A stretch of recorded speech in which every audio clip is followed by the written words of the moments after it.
आशीष जी बताइए क्या पिक किया? जी अनुज जी, फैक्ट में खरीदारी की सलाह रहेगी। हमें लग रहा है कि फर्टिलाइजर में एक अच्छा मोमेंटम बना हुआ है और यहाँ पे पोजीशन बनाई जा सकती है। जो स्टॉप लॉस इसमें मेंटेन करना है वो 980 का एसएल मेंटेन करे। ऊपर में 1050 और 1080 तक का जोन देखने मिल सकता है। ओके, फैक्ट 1011 पे। प्रशांत जी आपका ट्रेड क्या रहेगा? तो वीरू जी, सेम सेक्टर है आरसीएफ, करीबन 160 61 के आसपास ट्रेड कर रहा है। 155 155 स्टॉप लॉस रख के 170 172 172 तक के टारगेट्स नजर आ सकते हैं। ओके, चंदन जी आपका कैश ट्रेड?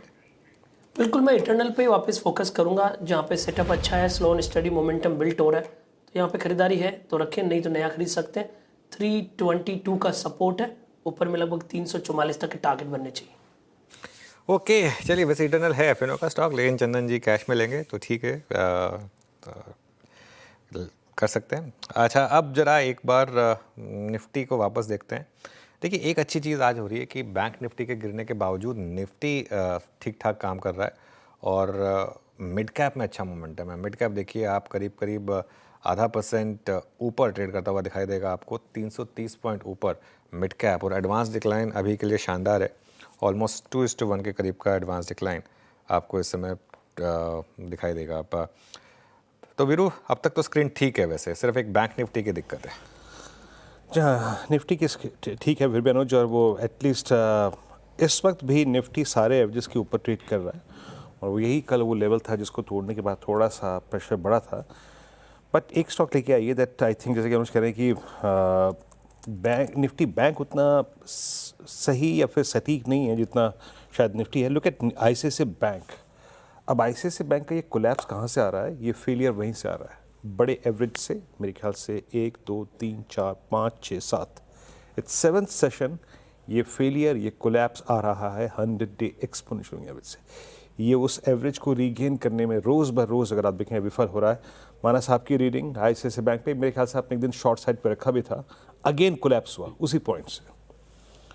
तो देखिए, मेरा समझना ये है कि जब तक ये 20-day मूविंग एवरेज और 50-day मूविंग एवरेज के ऊपर ना निकले, मतलब 1420 1430 की रेंज को ब्रेक ना करे, उसके ऊपर ना निकले, तब तक यहाँ पर खरीदारी नहीं करनी है।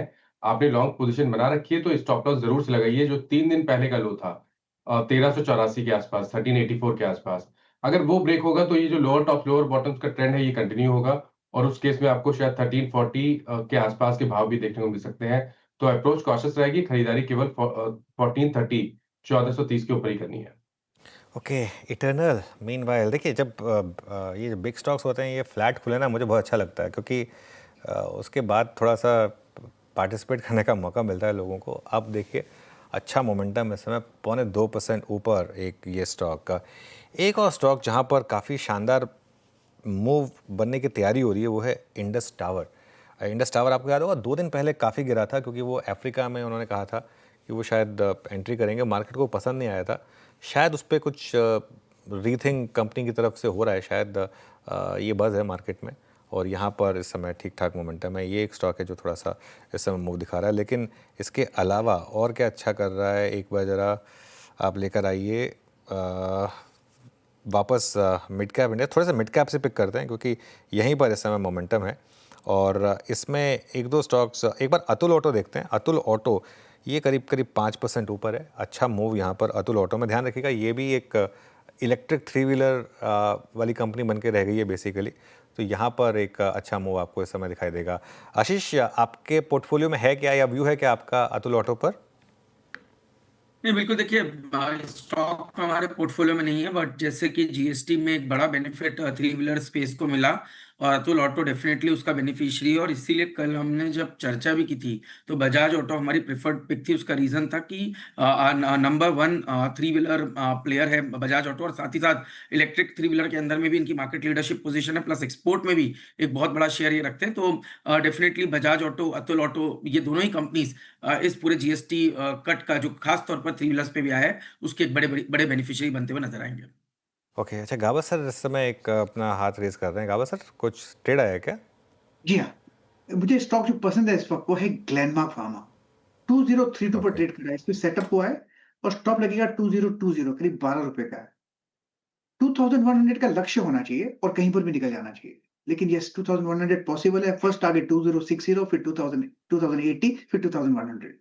तेजी लगती है ओके ग्लैनमार्क।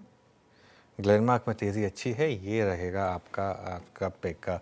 धमाकेदार ऑप्शंस का समय हुआ। हमारे साथ मानस जी, बहेती जी और चंदन जी हैं। मानस जी शुरुआत करिए। तो देखिए एलटीएफ के ऑप्शन में एलएनटी फाइनेंस के ऑप्शन में खरीदारी करनी है। 230 वाला ऑप्शन खरीदेंगे।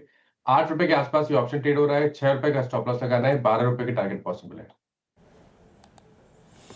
ओके, एल&टी फाइनेंस की 230 की स्ट्राइक